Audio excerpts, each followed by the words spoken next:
vadikani tinokukoshesai zvikuru nekuti munosarudza nguva nemisi kutandadzana nesu tiri muchirongwa maisamba show. Tiri kutaura nyaya yakaoma. Ndoziva kuti ikoko dzimwe nguva tiri kusvika chaipo panyama nyoro, nekuti tinoziva kuti nyaya yemombe yeumai inoda ruzivo.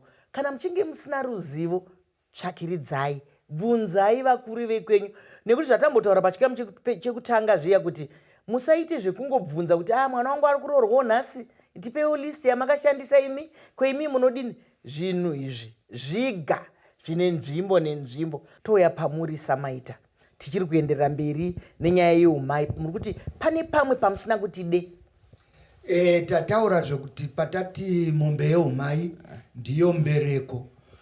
Kana mwanasikana uyo akaroorwa nevarume vakawanda, umwe nomwe anobvisawo mombe yake yeumai achiitira vana vake. Asi pana pandandasiyirira ongo mombe yeumai, kana ndikabvisa ini ndiri mukuwasha, ndabvisa kubvisira vambuya vangu, ikafa iri mudanga mavo ikoko kuvarume vavo kwavakaroorwa, isati yateurwa kana kuti kuitirwa madiro, ndinotobvisazve imwe. Akusi kuomesera here vana? Regai timboenda kuna sekuru Mazorodze. Ndizvozvo zviri mutsika nemagariro, kuti hanzi nekuti vakaenda mberi vakapota gomo, kana vasiri kuiona vanoti haina kubviswa. Asi kachokwadi chiripoka zvekuti sekuru vanyai vanenge vachiziva kuti mombe iyi yakabviswa. Mazano kunoitika zvirwere zvakawanda zvemombe. Pamwe munotonzwa mapurisa achitaura kuti chiregai kufambisa mombe idzi kuenda kwakati nekuti kune urwere. Muri kuiona sei nyaya yesekuru? Tinoziva kuti vazukuru vanopiwa mhosva, kana kuti mukuwasha anopiwa mhosva kunzi deni waunza imwe ng'ombe. Asi zvechokwadi ng'ombe dzakunetsa kuwana, asi zvati wana sekuru ndizvo zvinoitika. Vanototi bvisa imwe ng'ombe nokuti iyi yafa isina kuitwa madiro. Kunewo matunhu avaiti madiro, vanongochengeta ng'ombe dziri pamusha. Pamunhu akabvisirwa ng'ombe yeumai iyoyo anochengeta ng'ombe dziri ipapo kusvika azofa. Panozoita hondo yekuti ngadzibva uku dzenga dzakurima magejo 6 kana 5 dzose ngadziende uku. Ipapo manje baba vanobva varamba. Panoita kukweshana. Panoita kukweshanwa ipapo. Ngatiendei kune vabereka vanoita zveningi, vanokwanisa kugadzira kuita zvose zvomusha muya. Vanoita, vanouraya ng'ombe, vosasika, vopa vakarapu, vouraya ng'ombe imwe yewaro. Banda uko ropa mukuwasha. Mukuwasha anosasika, ndorandoisa mudare mavo, randotaura mudare kuti ndakapiwa banda uko. Banda rinosvika rikaita madiro. Asi kwedu kune mamwe matunhu avaiti madiro. Regai timbonyatsonzwa nyaya yemadiro kuna mbuya, nokuti vechidiki vatiri kutandadzana navo havangamboziva kuti madiro ari kupi, ari kutaurwa pano ndeapi, nekuti kunongori nemutauro kungoti ndakuita madiro aJogjina, ndakuita zvandinoda. Mombe kana ichinzi yaitwa madiro, ndinoda kuti mupajekese ipapo ambuya. Pane mubvunzo wangu wambosarira zvakare mumhepo kuti kana tati mombe yeumai, ngatimboti inini zvangu Samai Chisamba ndapiwa umai hwemwana wangu. Inini umai hwemwana wangu ndinohudya nani? Nevana vanzvadzi dzangu here? Nokuti ndana mai nini oga? Kana kuti ine bhandi yarinotedzera, zvinofamba sei? Ipapo inhoroondo yakanoti rebei. Toti munhu wapiwa mombe yako yeumai saizvozvo, paunoisuma mombe iyoyo unoisuma kuna amai vako. Mai vako vanofana kusumawo kuna mai vavo, zvichienda zvakadaro kusvika kwazvinosvika. Saka muchinzwa umwe wachiitaura kuti mombe yezamu inofamba nezamu, haifambi nemutupo kana kuti nezita redzinza, asi kuti nezamu. Regai nditi sendinopajekesa ipapo mbuya kana ndichinge ndaita zvechokwadi.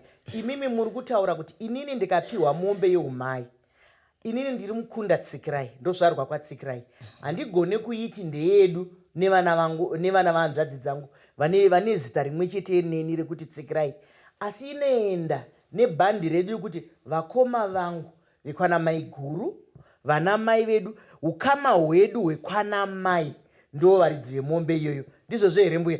kwete handizvo munodya pamwe chete nevo venyu veukama vezita vedzinza.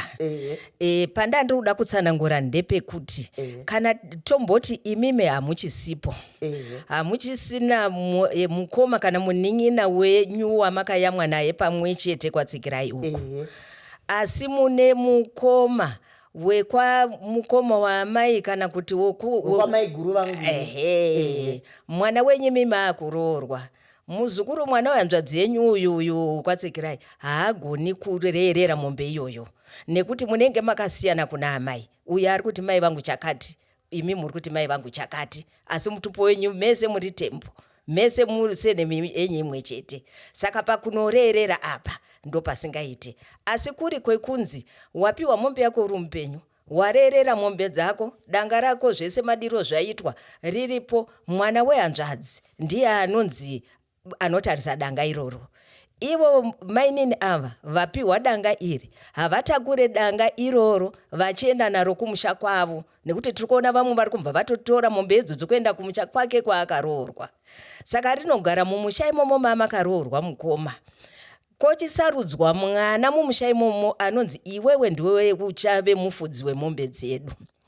Mwana yeye anenge achifudza mombe idzodzo, dzinowanda mombe idzodzo. Kana pakuzonzi nhasi unoti akuparadza danga iri hariparare zvachose. Kune mombe inofanira kuenda kumusha kwandakaberekwa ini, kune mombe inofanira kupiwa iye anga achifudza mombe idzi.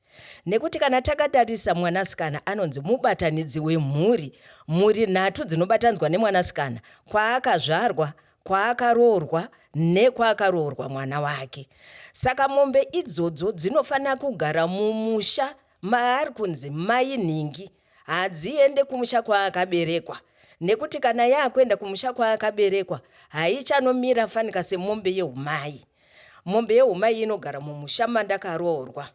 Tinotenda mbuya mazvijekesa, asi handizive kuti panyika yanhasi neupenyu hwanhasi tinonyatsozvibatanidza here zvikabuda. Asi ndakunzwai mbuya zvamataura kuti inini kana huri umai zvinoda mai, mwana wokwamai guru vangu iwove vatakayamwa tese zamava nekwana mainini vangu ndo vanobata nazvo.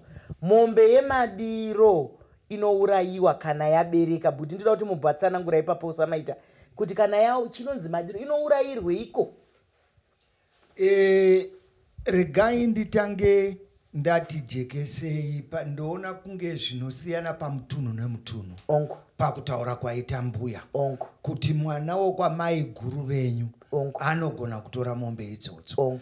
Kumutunhu kwandinobva imi maichisamba, kana mombe dzenyu mafa dzinoenda kumusha kwenyu kwatsikirai, ndiko kunonotsvagwa mwana wahanzvadzi yenyu kana munun'una wenyu kana mukoma wenyu aripo. Ndiye zviya zviri kunzi nevanhusara pavana, ndiye akutora mombe iyi.